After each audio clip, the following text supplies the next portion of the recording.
up your YouTube, search for Stukeley Meadows, watch on your big screen.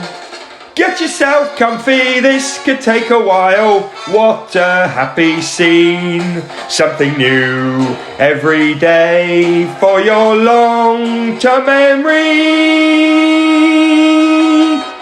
This is so exciting, it is nearly time for a Stukeley assembly.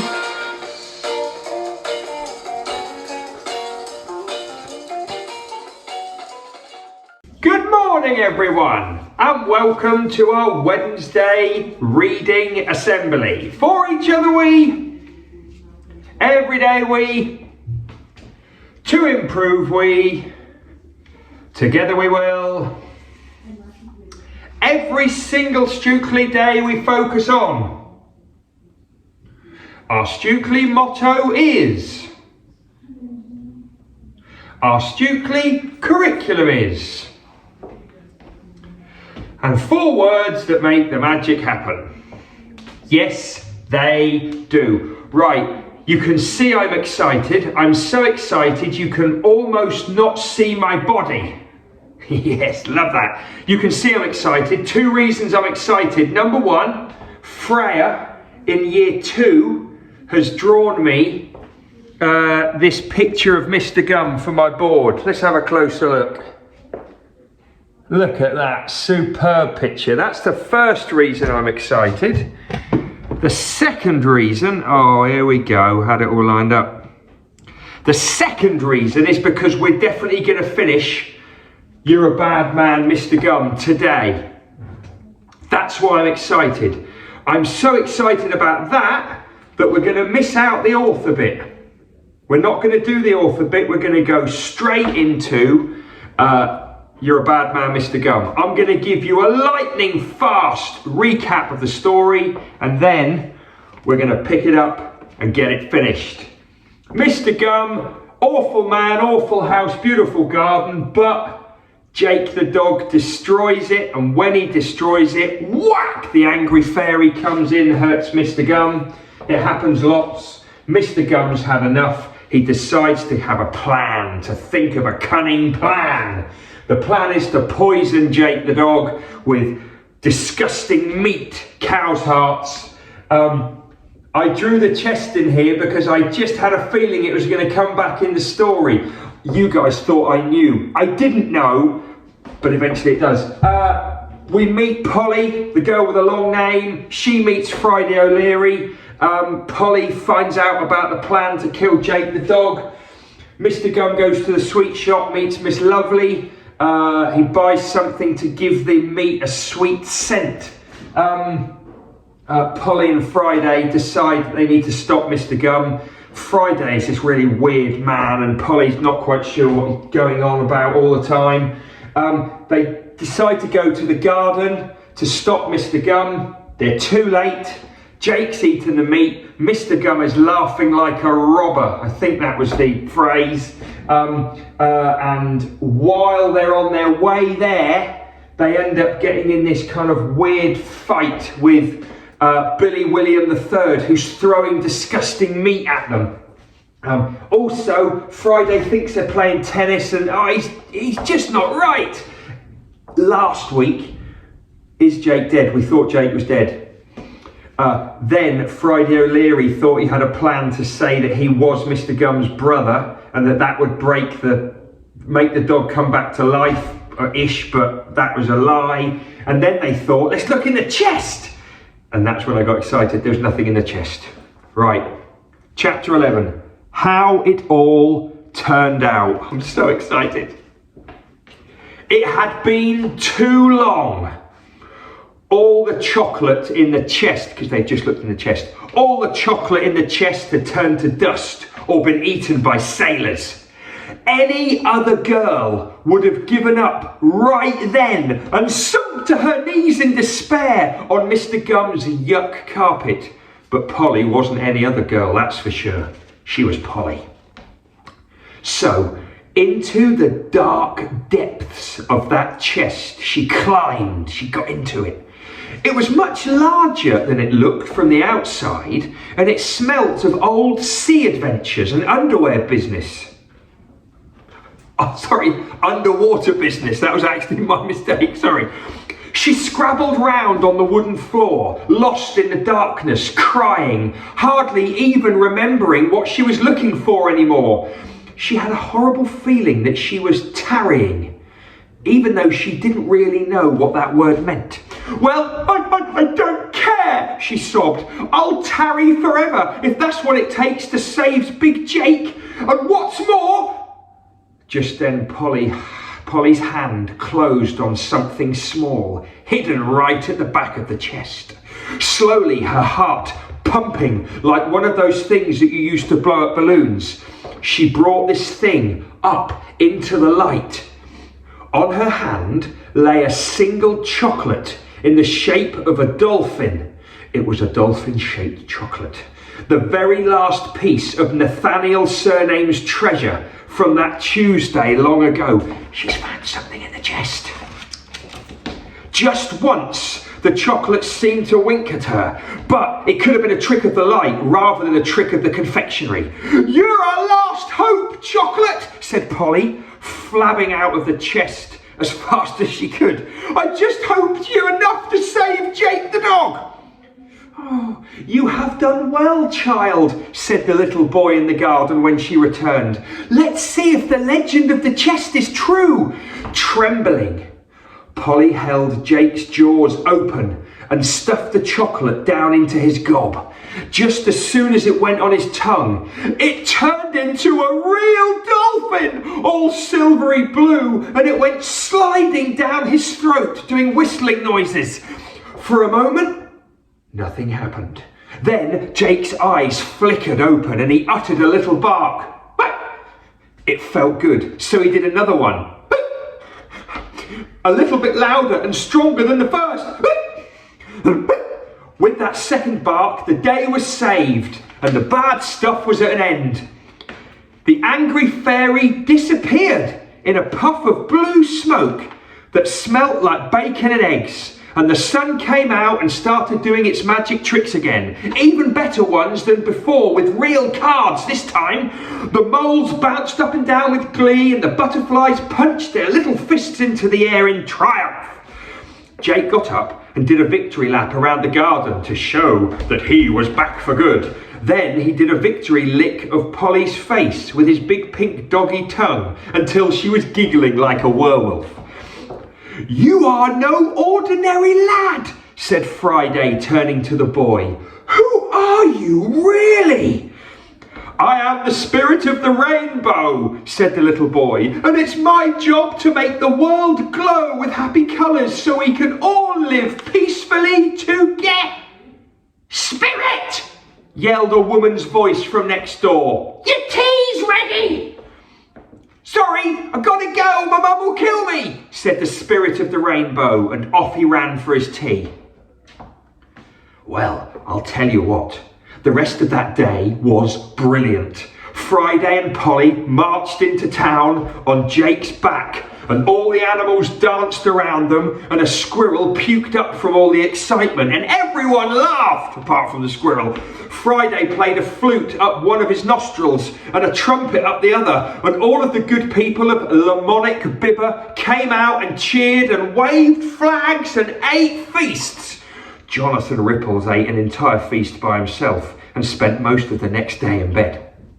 On and on marched the joyous procession, celebrating Jake coming back to them. It got bigger all the while, and it headed towards one place, Mrs. Lovely's wonderful land of sweets. But as they were crossing the town square, Mrs. Lovely herself ran up to greet them. Apart from a chicken liver hanging from one arm, the courageous woman was fully recovered from the wars against Billy William III. Remember, they had this massive meat fight. When he saw Mrs. Lovely, Friday's eyes were all shiny and a bit gooey with admiration once again, and the feelings swept over him like rocket ships. He got down on one knee in the middle of the town square. Then he got down on 2 knees. Then he got down on 3 knees, which hardly anyone else in the world can do. Mrs. Lovely, said Friday through a megaphone so that everyone could hear. You are the best. Do you fancy getting married? The crowd held its breath.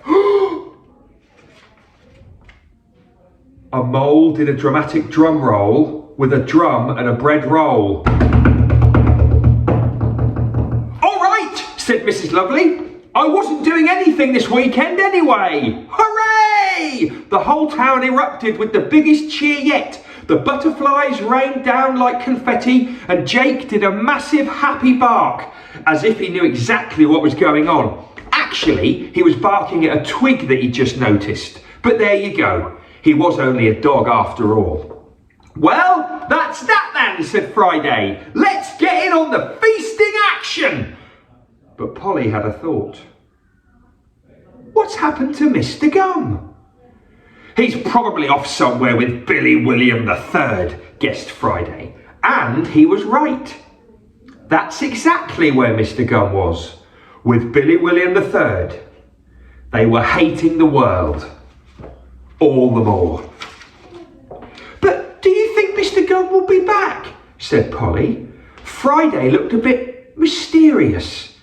Who can say what will be, little miss? 'Tis unwise, said Mrs. Lovely.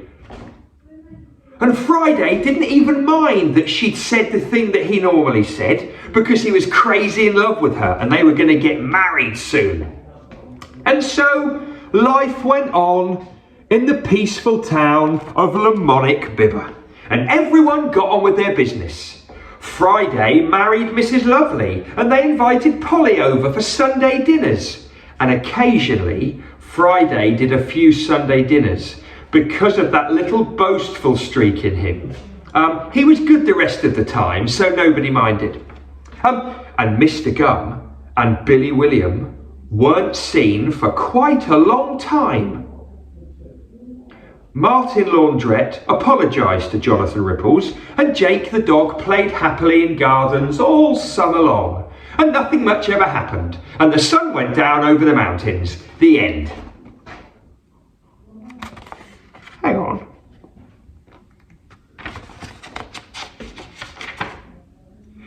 I know what you're thinking. You're thinking, how come the story's ended but there's all those extra pages at the back of the book? I bet there's a secret bonus story hidden somewhere. Well, forget it. The rest of these pages are just blank with nothing written on them. Certainly not a secret bonus story. So just put this book down, okay? It's over. Go and hassle your mum for a biscuit. Stop looking for a secret bonus story. There isn't one. See? This is a blank page, an empty space. The rest of this book is just blank, empty space. Blank, empty space, blank, empty space. The rest of this book is just blank, empty space, tra-la-la-la-la. Are you still here? Look, I'm not going to tell you again. There is no secret bonus story. This is the end of the book. The end. Game over. Go home. Bye-bye. Secret bonus story! Friday O'Leary explains the universe. One day, Polly and Friday were strolling down by the Lamonic River, where the water rushes grow. It was one of them brilliant afternoons when the sun's shining and there's no school because it's burnt down, or it's Saturday or something, and there's hardly any wasps around to muck things up. Friday, said Polly thoughtfully, I'm only a little girl and I don't know nothing about the universe and stuff. Can you help me out with your wisdom? I'm glad you asked me that, said Friday, because the universe is my specialist subject and I'm the winner of quizzes where all of that's concerned. But let's sit neath the apple tree in the old meadow, for that's the best place to hear of my incredible knowledge. So off they yondered to the old meadow and they sat themselves down neath the apple tree, and there Friday began spreading his tremendous knowledge. A million years ago, he said, before your uncle was born, a tiny piece of cheese was floating in the middle of space, when all of a sudden everything went crazy. It did a big bang and went everywhere like an old lady at a jumble sale. For a minute or two, everything smelled of cheese. Then suddenly planet Earth appeared because of scientific chemicals. And the next thing you know, a creature started growing in the sea. What sort of creature? Asked Polly. A grey one with teeth and a necklace, replied Friday, nodding wisely. It soon got bored of swimming, so it got out the sea, shook itself off and started eating plants and dirt. One day, no one knows why, it turned into a woolly mammoth and got stuck in the ice. Then cavemen appeared. Rome fell down in an earthquake. Shakespeare invented writing and football. Everyone died of the plague. A bloke discovered America under a bush. And here we are today in the modern times, walking about with computers up our noses. I see, said Polly. And what about all them other planets like Mars and Jupiter and Venice? But Friday's only answer was a happy snore. Spreading knowledge is a very tiring business, and besides, it was very comfortable neath the old apple tree. As Polly walked home, she thought about how lucky she was. Because some children haven't got teachers of the universe like Friday, she said to herself. How are they going to learn about things properly? It's a shame, that's what I say. Friday is a very clever man. And as for the teacher of the universe said, he was going to sleep under that tree. And when he woke up, a horse was licking his arm. And that is the end. See you, Mrs. Peake. Now, we've finished the story. Can I be honest? I'm a little bit disappointed. I'm a bit disappointed we didn't have more of Mr. Go at the end. I know it said that he went off hating the world with Billy William III, but I just wanted to hear a bit more. But great story, really made me smile, made me laugh. There is some information about Andy Stanton at the end. I'm going to put that there, and you can pause it if you like to read it, but I'm just going to leave that there for now. Thank you for enjoying the book with me. You can read that and do an AR quiz on it, if you're able to. We've got lots of copies in school. There are loads more Mr. Gunn books. I'm not sure what I'm going to do next week. I'm not sure. But I'm definitely going to be back with a book, and it's going to be fantastic. Right, cheer, boo, song or silence. We're straight into it. Massive excitement yesterday because Year 6 Oak class won the chance to be in cheer, boo, song or silence. Every single one of the class, apart from one child, went on Times Table's Rock Stars, and that's the best in the whole school. So because of that, they got the chance to be in cheer, boo, song or silence, and I'm so pleased about that. Here's what happened to them. Will they get to cheer, or will they get to boo? With either one there must not be violence. They may well get a song, but it will not last that long. We really hope they do not get silence. Here we go again. We are breaking new ground here. Behind the curtain, I have Oak class, Year 6 Oak class. This is the first time we've ever had more than one person do cheer, boo, song or silence. They won the opportunity because most of the class went on Times Table's Rock Stars and they were triumphant. Hang on, that's the other show. Anyway, I wonder if they've got a cheer, a boo, a song or silence. What do you think? The whole class is getting the same thing. It's gonna be great. Right, everyone, let's find out. Out you come, Year 6, Oka!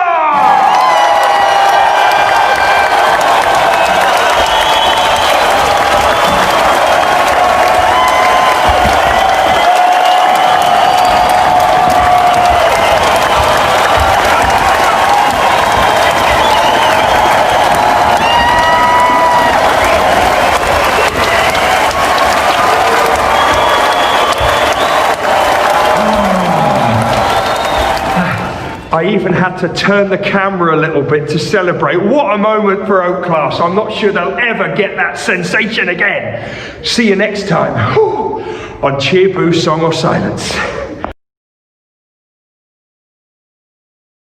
A great moment for Oak class. But now's a good time to wonder.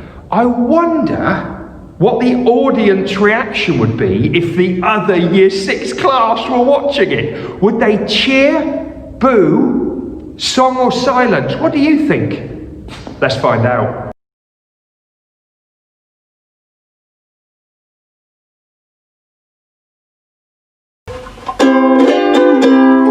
Will they get to cheer or will they get to boo? With either one there must not be violence.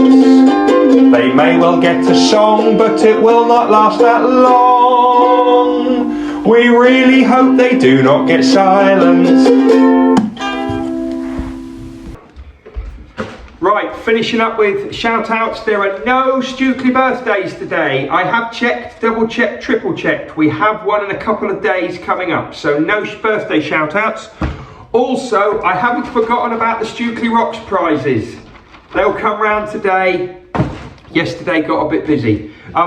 Final shout out, before we talk about the most important 60 seconds, final shout out is for every child in the school, every single child who remembers to read every day, remembers to write in their learning log every time they've read, practices their spellings every week, goes on times tables rock stars 2 times a week, does their phonics instead of their spellings, whatever. That's a shout out, because I'm so proud of and so pleased that most of you are in that routine now and you're not forgetting anything at all. The sooner you all get into that routine, the better. And you're going to find out why I've mentioned this now. The most important 60 seconds are coming up now. The most important 60 seconds are coming up now. Right, I've just done a shout out for every single child that's in a really good learning routine at home. That means you're reading when you need to, you're writing when you need to, you're quizzing when you need to, you're doing spelling and phonics practice when you need to, and you're getting your maths practice in. It's not a lot to ask. Please get stuck into that routine and stick to it. I've talked about these bookmarks before. I'm going to start giving these out next week to children who are just not in that routine yet. Yesterday when I went round to talk about reading in TT Rockstars, some children I know will now be spending some of their maybe play or lunchtime catching up if they haven't done these things. I'm trying to stop that happening, so I'm going to give lots more reminders out to people. We're all going to keep doing checks about what you're doing, and I know that if everybody at Stukeley can do those things really well, we're going to be fine. Come on.